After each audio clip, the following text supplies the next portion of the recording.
queria que você abrisse a sua Bíblia no livro de Efésios, capítulo 2. Nós vamos ler do versículo 1 a 10. Eu não sei se você está muito familiarizado com esse versículo, com esse trecho, mas eu vou te dar uma dica nessa manhã. Pega aí uma caneta esferográfica, um lápis e marca, mas deixa bem marcado esses 10 versículos da Bíblia, que para mim são muito importantes. Claro que tudo na Bíblia é importante, mas particularmente esses 10 versículos para mim chamam a atenção pela grandiosa obra na qual Deus tem nos chamado e pelo grande ensinamento de quem nós éramos, quem nos tornamos e que caminho iremos seguir. Então, para mim, isso é super importante para dar o sentido à nossa vida como cristãos, como igreja, como pessoas, como família, como sentido em todas as coisas, porque esses versículos resumem a grande obra na qual Deus nos chamou e fez na sua vida, nas nossas vidas. Quem aqui crê que Deus o chamou para uma grande obra a ser feita nessa terra? Amém? Amém. Amém? Amém? Amém. Amém? Eu creio nisso. E entender esses versículos fazem parte disso. Para que, como seguindo a nossa série, para nunca mais esquecermos disso. Para nunca esquecer, e hoje eu digo para nunca mais esquecer. Eu quero reforçar isso aí. E vamos ler então, eu vou ler aqui na versão internacional. Pode ser um pouquinho diferente da sua Bíblia, mas o importante é o contexto. Vocês estavam mortos em suas transgressões e pecados, nos quais costumavam viver quando seguiam a presente ordem deste mundo, e o príncipe da potestade, do poder do ar, o espírito que agora está atuando nos que vivem na desobediência. Anteriormente, todos nós também vivíamos entre eles, satisfazendo a vontade da nossa carne, seguindo seus desejos e pensamentos. Como os outros, éramos por natureza merecedores da ira. Todavia, Deus, que é rico em misericórdia, pelo grande amor com que nos amou, deu-nos vida juntamente com Cristo. Quando ainda estávamos mortos em transgressões, pela graça vocês são salvos.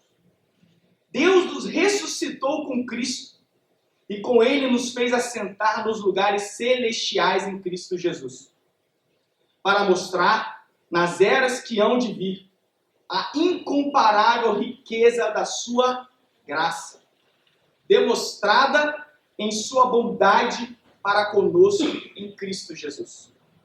Pois vocês são salvos pela graça, por meio da fé, e isso não vem de vocês, é dom de Deus, não por obras, para que ninguém se glorie, porque somos criação de Deus, realizada em Cristo Jesus, para fazermos boas obras, as quais Deus preparou de antemão para que nós as praticássemos. Amém, amados?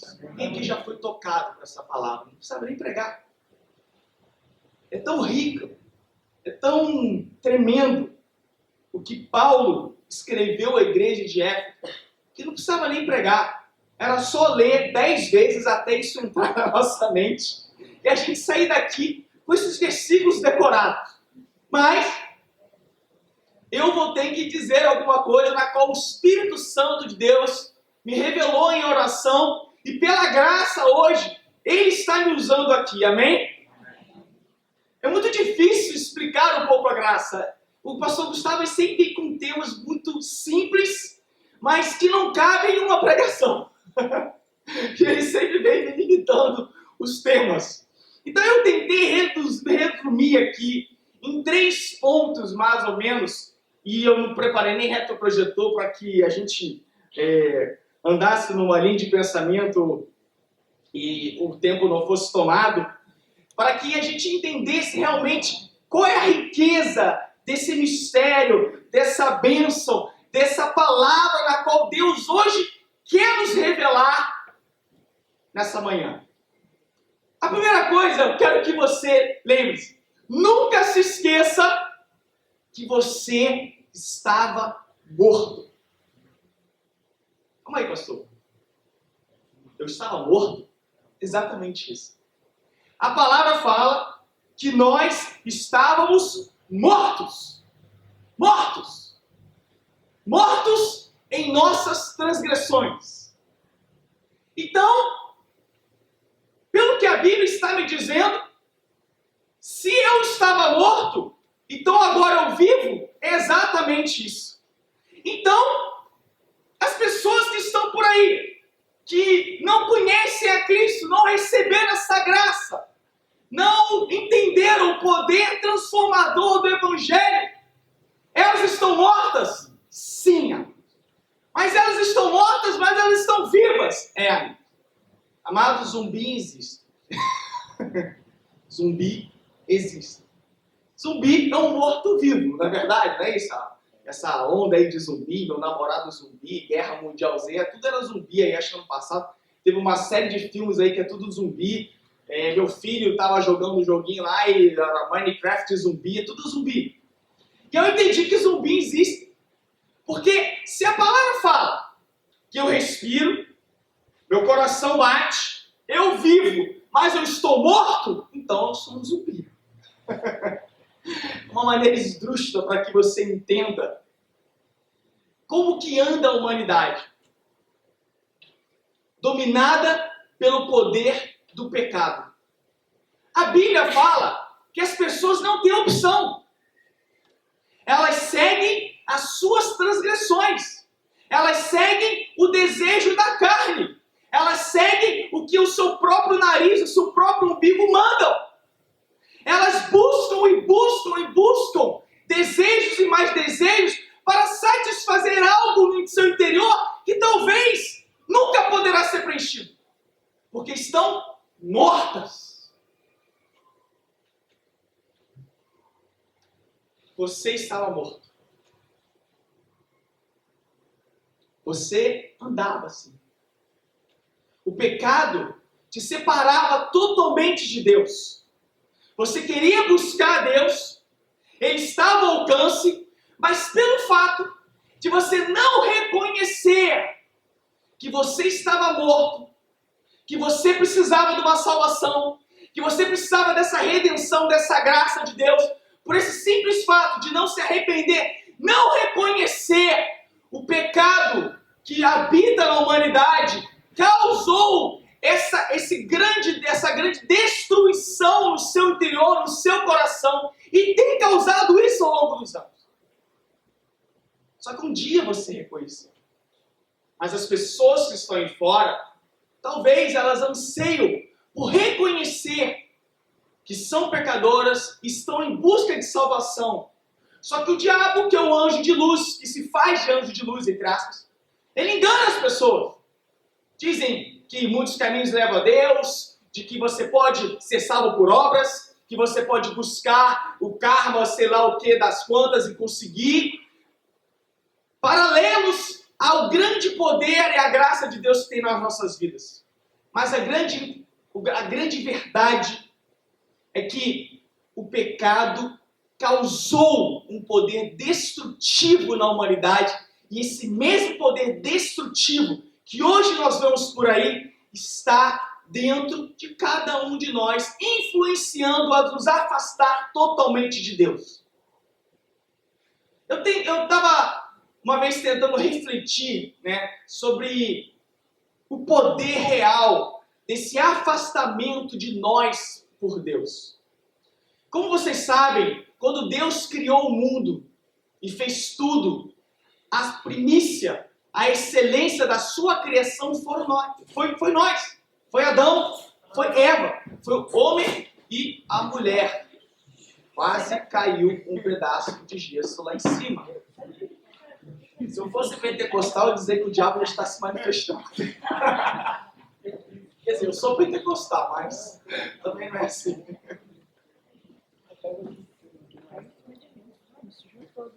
Ou eu estou falando muito alto,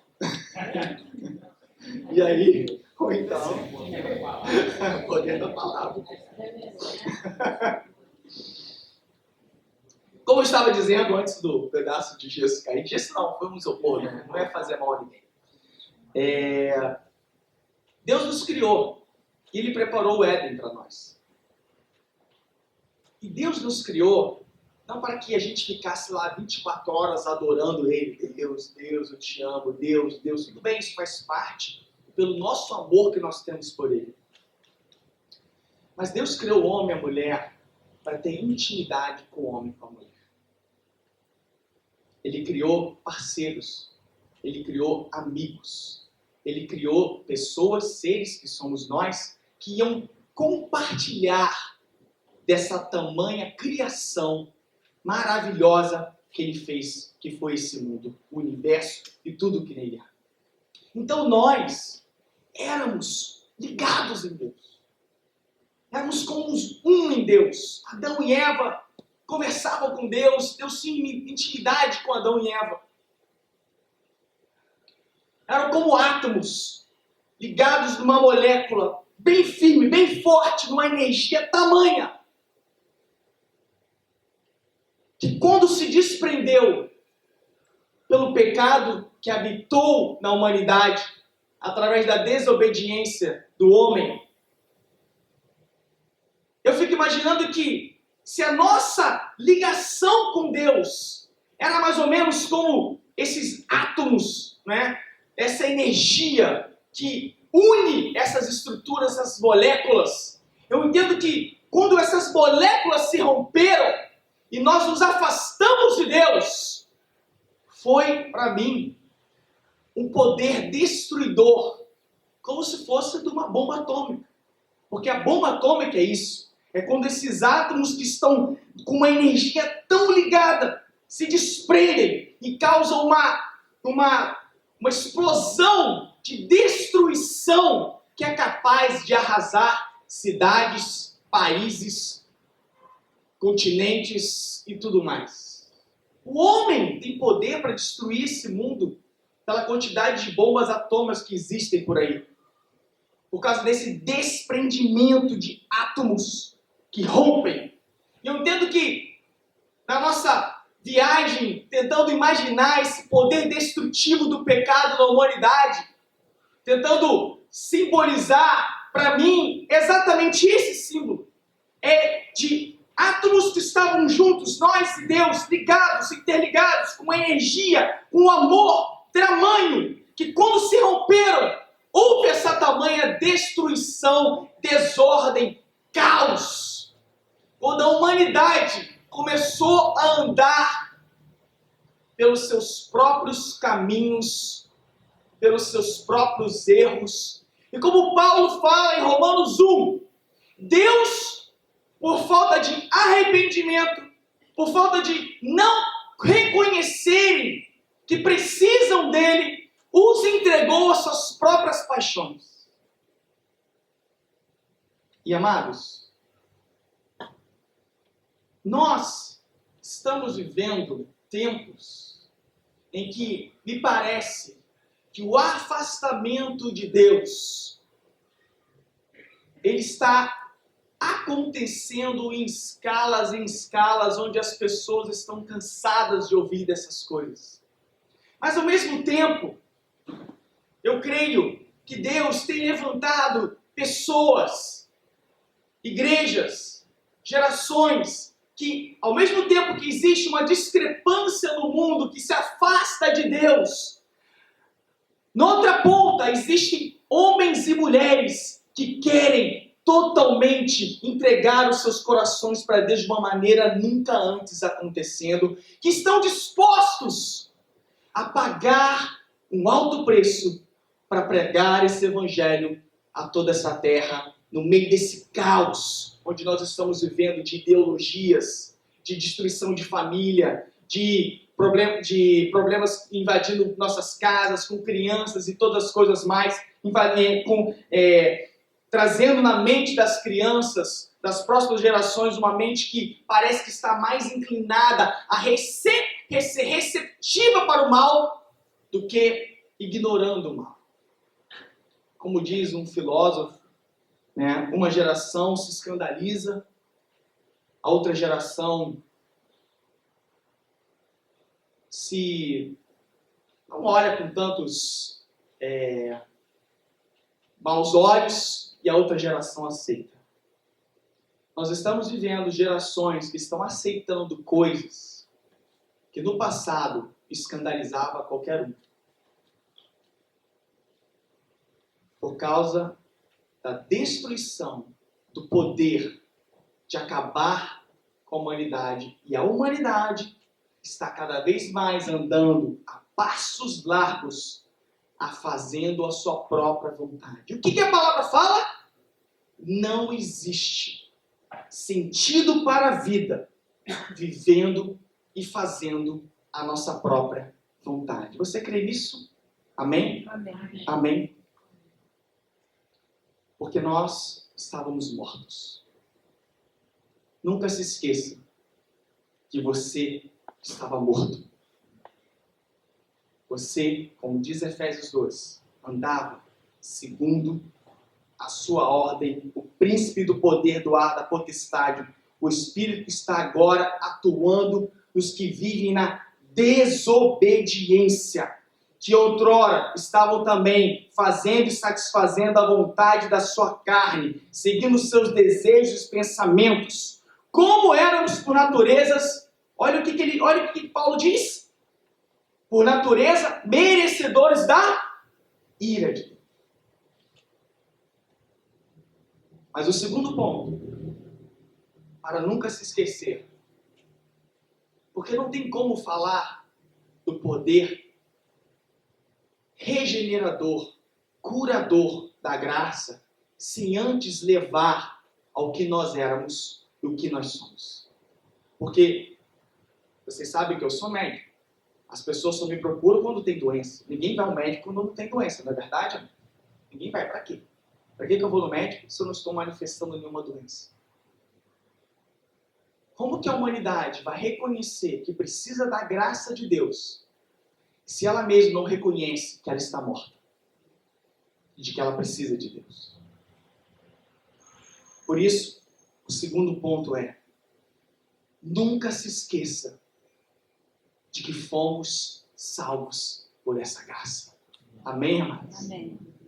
Nunca se esqueça de que existe esse poder curador, redentor, maravilhoso, que é a graça de Deus. E por que essa palavra graça? Porque justamente é de graça. Como a Bíblia falou, não fomos nós que procuramos essa graça. Foi a graça que nos alcançou. Foi Deus que se propôs a enviar o seu Filho unigênito para morrer por nós, para que ali os nossos pecados fossem perdoados, para que ali existisse a reconciliação que eu e você temos com Deus. Amém, amados? E o poder da graça é a antítese dessa bomba atômica. Porque se outrora, né, a bomba atômica, esse desprendimento desses átomos que nos separaram de Deus e causa esse poder destrutivo na humanidade. E para mim, o grande poder destrutivo do pecado não são as guerras, não são essas coisas que nós vemos de corrupção e bombas e tudo mais. Para mim, o grande poder destrutivo do pecado, ele começa no ser humano, individualmente, porque isso é consequência desses pensamentos maus, afastados de Deus que nós temos. O grande poder destruidor do pecado é afastar irmãos e irmãs, filhos de pais, pais de filhos, a gerar, como o próprio Gustavo disse aqui, o pastor Gustavo, desculpa, intimidade de fogo, o próprio levar o homem a consumir uma substância que o causa dependente para gerar um alívio e uma alegria nele. E para mim, segundo o psicólogo e psiquiatra Augusto Cury, ele escreve um livro, A Grande Prisão, né? Ele fala sobre o poder e o domínio das drogas na humanidade, e elas estão mais presentes do que vocês imaginam. Estão alcançando famílias, poderes, senadores, presidentes. Uma dependência que a nossa geração, essa geração está agora aceitando mais isso, querendo legalizar as coisas. E para mim, o grande problema da droga é perder o livre arbítrio, que é o grande dom que Deus nos deu. Quando nós somos dependentes de alguma coisa, de uma substância, que nós temos que usar constantemente, seja droga, seja álcool, seja prostituição, porque isso é uma droga também. Vi pessoas viciadas na internet por pornografia. E lá no meu consultório eu pego casos escandalizadores. Opa, falei. Que você fica assim, eu conto pra minha esposa, ela fica assim, não. Não.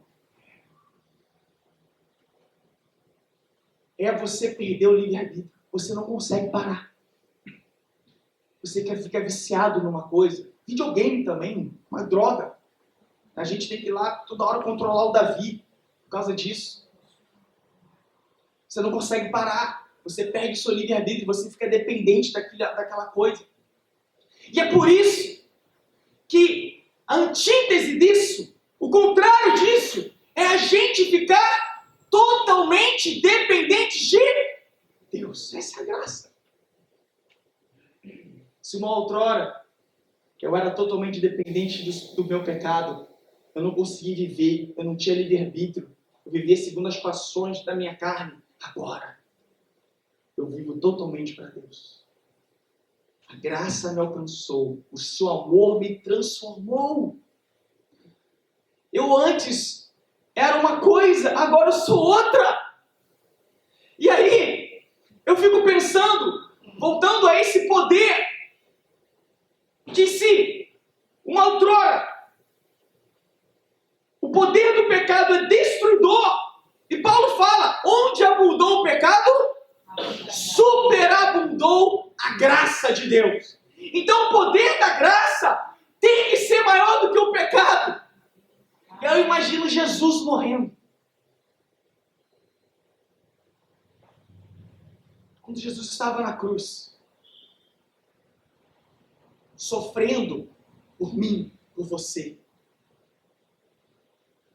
A palavra fala que ele se fez pecado por nós. Jesus não segurou os nossos pecados. Toma aqui, Deus, os pecados da humanidade. A palavra fala que ele se fez pecado por nós. Você imagine o pecado da humanidade inteira em um só homem. Naquele momento de cruz. E se a palavra fala que os nossos pecados nos afastam de Deus, por isso que a Bíblia fala que Deus o rejeitou na cruz. Se afastou, ele diz, Pai, afasta de mim esse cálice, Deus, não posso. Você precisa morrer. Esse pecado que está em você, da humanidade, me afasta de você. Calma. Ele se sentiu desamparado. Desamparado. Por causa dos nossos pecados. Quando ele morre, se eu pudesse chegar ao céu e falar assim, pô Jesus, deixa eu ver o filme aí da sua morte, por favor. Eu vi o filme do Mel Gibson, mas não foi legal. Eu quero ver de novo, porque esse momento redentor foi o que mudou a minha vida. Foi o que mudou a vida da minha igreja. Foi o que mudou a história da humanidade. Foi o que mudou a vida da minha família. vê Jesus morrendo na cruz, gritando, Eli, Eli, Pai, Pai, por que me desamparaste? E quando ele morre, o céu se escurece, trovões vêm sobre aquela terra, naquele lugar, os soldados, as pessoas em volta, não entendem nada, e ficam com medo, e dizem, meu Deus, esse era o Filho de Deus, nós matamos ele, ficaram desesperados. E uma coisa acontece, na qual não foi ali, mas foi no templo. O templo de Israel, o templo de Salomão, se não me engano, naquela época era outro templo, né? Não era o de Salomão, era o outro, era o terceiro templo. Existia o santo e o santo dos santos. O santo dos santos era um cubículozinho, onde ali habitava a presença real de Deus. Desde o tabernáculo, aquilo já era separado para isso. E o sacerdote ali entrava uma vez por ano para levar ali um sacrifício para que os pecados do povo de Israel fossem perdoados. E conta a história que alguns sacerdotes morriam ali. Até que ele tinha que ir com um sininho e com uma cordinha, porque ninguém podia entrar naquele lugar de tão santo que era aquele lugar. Por isso que era santo dos santos. De tão santo que era. Onde a gente não podia pisar. Era um afastamento total de Deus. Deus só falava através dos profetas. Deus só falava através de Moisés. Deus só falava através de Elias, dos reis, de Davi. Só que quando Jesus morre, existia um véu que separava o santo dos santos dos santos. E a palavra fala que esse véu se rasga de cima a baixo. Quem não entende, às vezes, vai ler isso, pô, legal, rasgou o véu. Mas não, muito mais do que isso. Quando o véu se rasga, significa que eu e você, a partir da morte e da ressurreição de Cristo, dessa graça, simples mortais, pecadores, lutamos para ser santos, temos acesso a essa graça, a essa intimidade que somente os grandes homens de Deus do passado tinham. Amém, amados? Amém. O Espírito Santo, que nós cantamos aqui hoje, e nós clamamos, na verdade, Santo Espírito, vem aqui, queremos te ver, queremos receber, era somente para os profetas, amados. Era somente para os reis. O povo, a plebe, não tinha o Espírito Santo. Ou Deus outro levantava, usava e saía. Era isso que acontecia. Só que quando o véu se rasga, quando Jesus morre, e antes dele morrer, ele disse, eu vou para o Pai, mas eu vou enviar a vocês o meu Espírito. O Espírito Santo Consolador, que vos batizará com fogo. E aí a promessa de Joel, que fala, o Espírito Santo será derramado a toda a humanidade. Imagine os fariseus lendo isso. Não é possível. Como? Só os religiosos podem ter o Espírito de Deus? Só os profetas? Como? Vai para todo mundo? Não sei como é que vai ser. E aí, amado, sabe o que significa?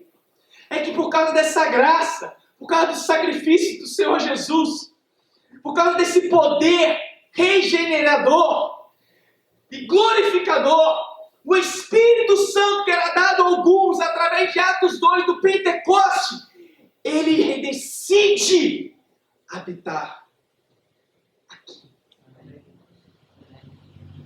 nos nossos corações, na minha mente, no meu corpo.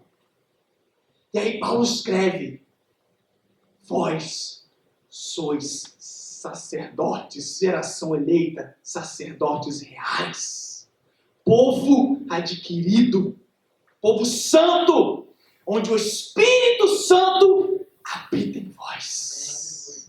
E aí, o Espírito de Deus que era lá do Santo dos Santos saiu. Não habitou mais em templos. Habita agora em você. No seu coração. Por causa dessa graça, maravilhosa graça, que foi a morte do nosso Senhor Jesus. Amém. E aí,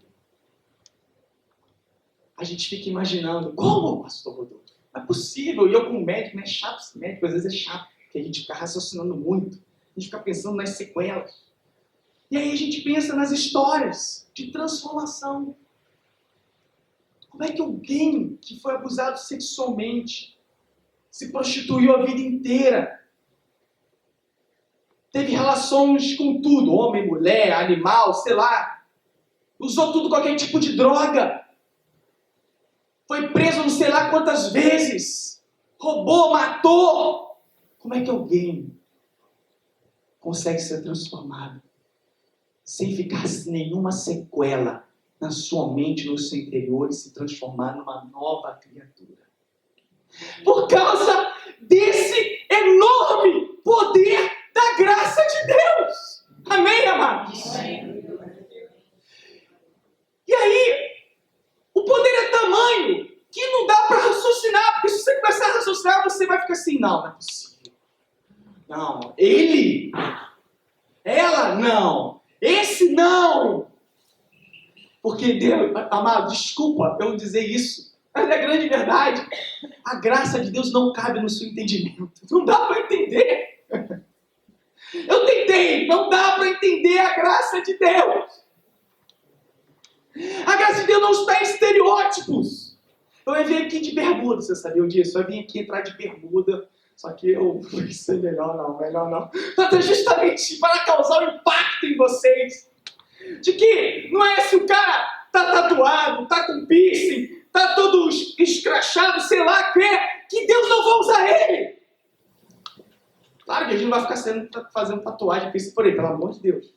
Não estou a favor disso. Não interpretem mal os Benícios, por favor. Mas no passado eu fiz isso. No passado eu marquei meu corpo. No passado eu me prostituí. No passado eu acabei, o diabo tentou acabar com a minha vida. Mas agora, encontrando essa graça redentora, as marcas ficam com uma cicatriz. Eu tenho aqui uma cicatriz enorme aqui de um tombo que eu tomei de bicicleta. Eu me lembro até hoje, foi doloroso, doeu, machucou, tomei vários pontos. Mas hoje ela não dói mais. Mas ficou a marca.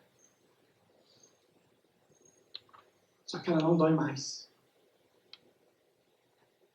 Porque a partir do momento que eu encontro essa graça redentora e Cristo me renovou e me transformou, o homem pode olhar o exterior totalmente louco por causa da minha vida louca, mas o meu interior pertence a Jesus Cristo. Ele está novo, puro, cintilante, alvo como a neve, como diz a palavra, transformado. E aí você olha para o cara e o cara começa a falar, você fica assim, meu Deus, é Deus purinho. É Deus purinho. Como pode?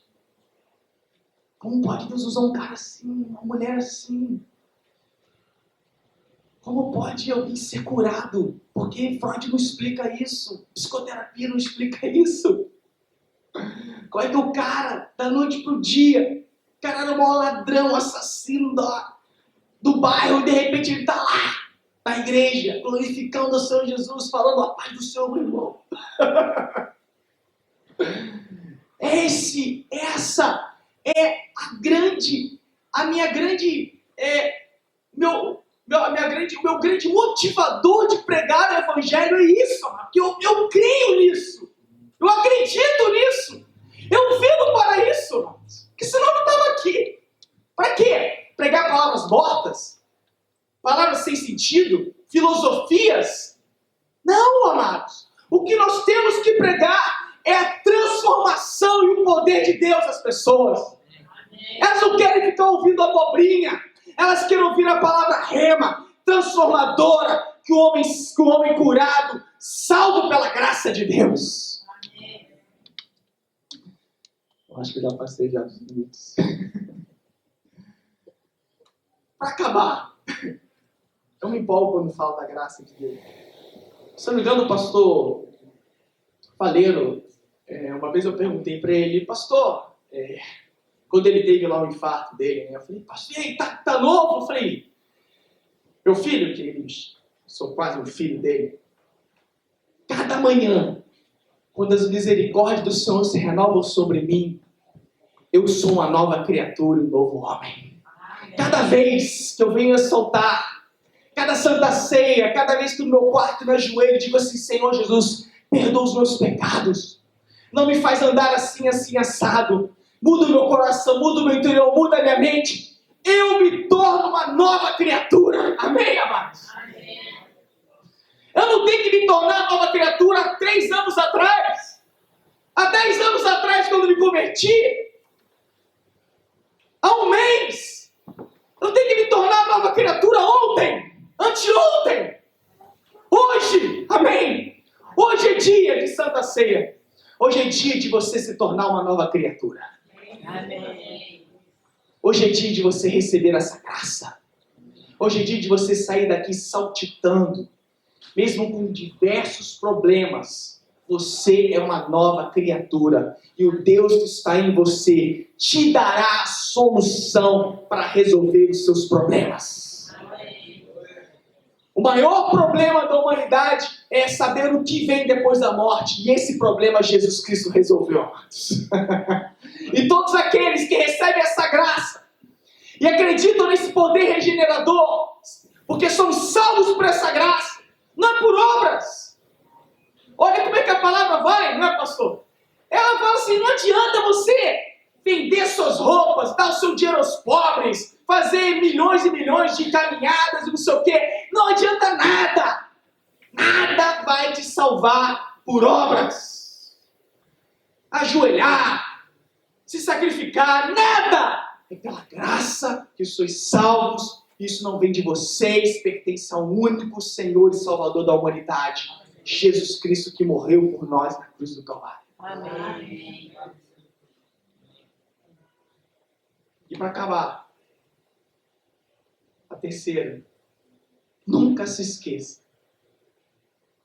de sempre andar por esta graça. Olha o final de Efésios 2. Ele diz assim, porque somos criação de Deus, realizada em Cristo. Em Cristo Jesus, para fazermos boas obras, nas quais Deus preparou de antemão para que nós as praticássemos ou andássemos nela. Então, amados, no momento que eu recebo essa graça de Deus, como John Wesley diz, começa o caminho da santidade. Começa a responsabilidade de ser luz nessa terra, de pregar o Evangelho. Eu digo, eu fiz um curso de uma pós em psicologia, chamada Psicologia do Sentido da Vida. E a minha professora, ela foi brilhante. Ela diz assim, o mundo deveria ter 2 estátuas. Uma da liberdade, lá em Nova York, a estátua da liberdade. Todo mundo quer liberdade. Né? Quando a gente prega aqui, graça vai te libertar, amém, eu quero. Só que a segunda parte é a responsabilidade. Então, do lado da estátua da liberdade, tem uma estátua da responsabilidade. Porque o que nós faremos com essa liberdade que Cristo nos dá? Continuarmos pecando para que a graça aumente, como lá está em Romanos 6, lê lá depois. Ou quando Lucas disse para transformar a graça de Deus em libertinagem, como desculpa para pecar. Ah, eu sou predestinado, então eu não vou pecar porque eu sei que eu vou ser salvo. Não. Cristo nos predestinou para andarmos em boas obras e praticarmos essas boas obras. Então a graça, ela exige responsabilidade E essa responsabilidade é o meu testemunho vivo de ser uma nova criatura onde quer que eu vá. A responsabilidade de eu andar em santidade continuamente. Porque como a palavra fala, sede santos, porque eu sou santos. E sem santidade, ninguém verá o Senhor. Eu não vou entrar em detalhes, porque é outra pregação isso. Eu quero terminar esse momento de palavra. Nós agora vamos celebrar a Santa Ceia com uma oração. Quero chamar o Ministério de Louvor aqui, os pastores, para a gente já se preparando para a Santa Ceia. Hoje é um dia de festa, amém, amados? Hoje é um dia de festa. Todo domingo é um dia de festa, não é verdade? Hoje em especial, porque nós temos a Santa Ceia.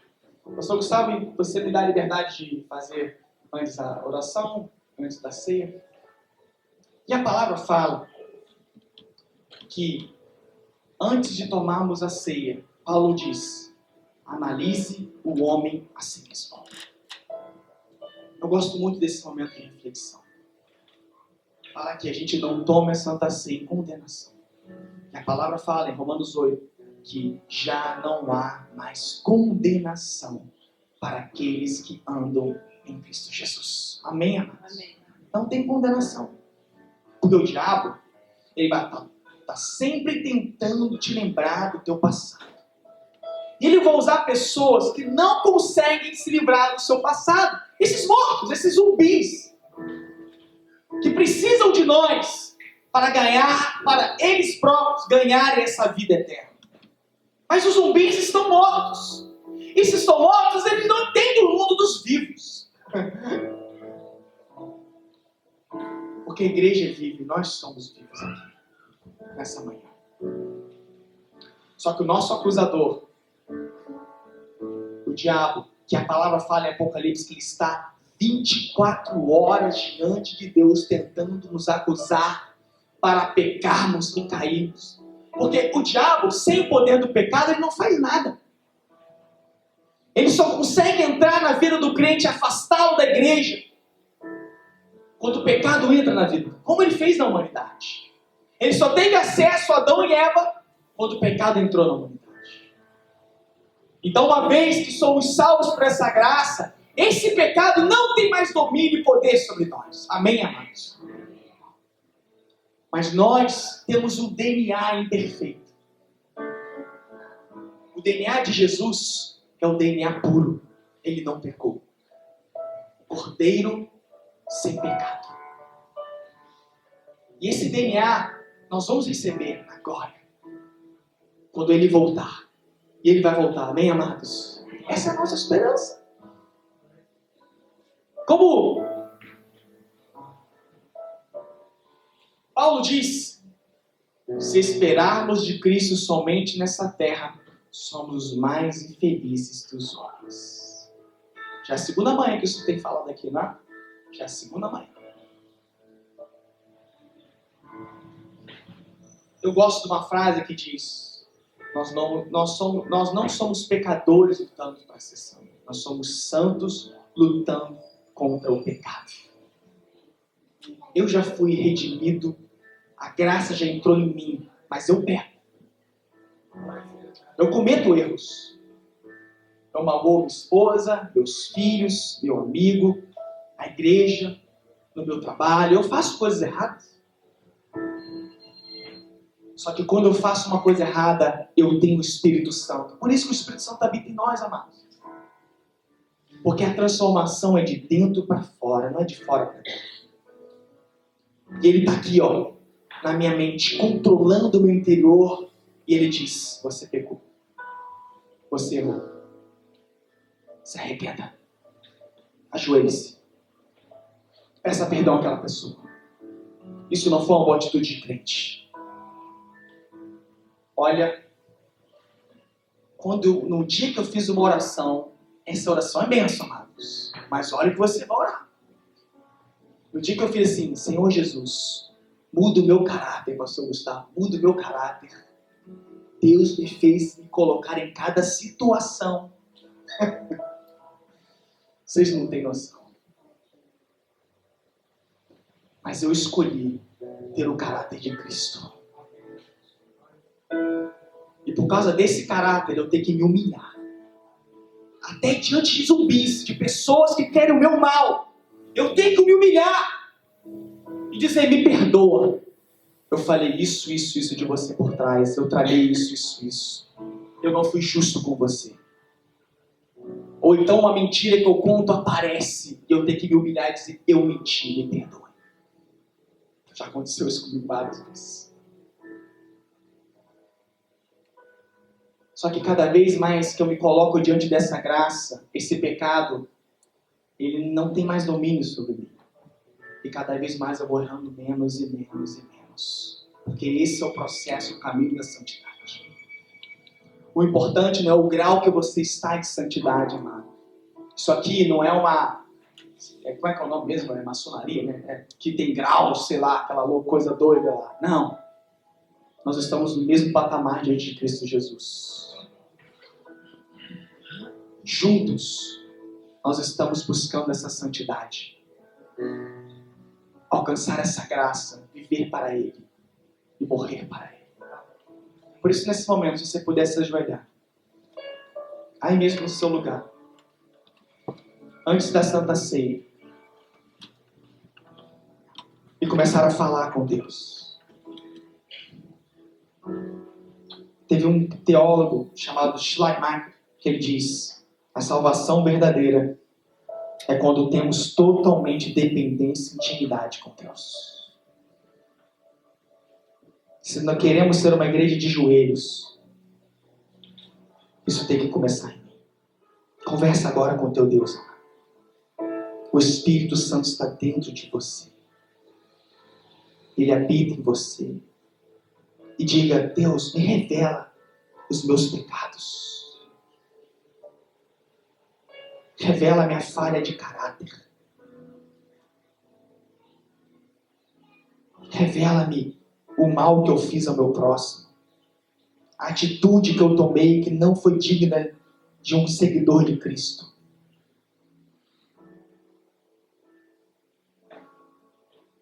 E quando Cristo te revelar, não como acusador, porque Ele não nos acusa, mas como Redentor, que quer mudar o seu interior e o seu coração, se arrependa.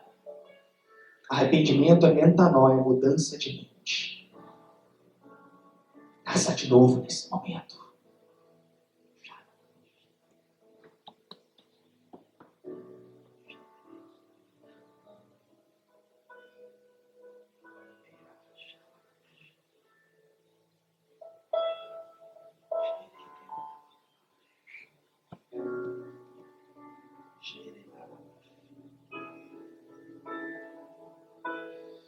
Nós nos arrependemos, Deus.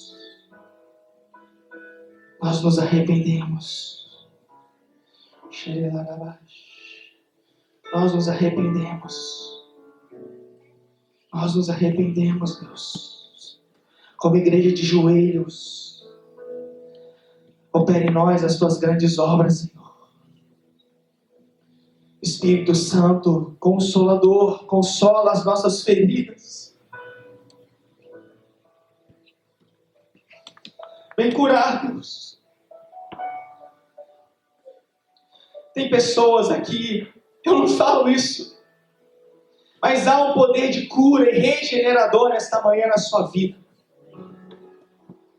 Aquele seu trauma do passado, aqueles atos que você fez que você se arrepende até hoje, eu te digo com autoridade nessa manhã, estão curados, estão esquecidos diante de Deus.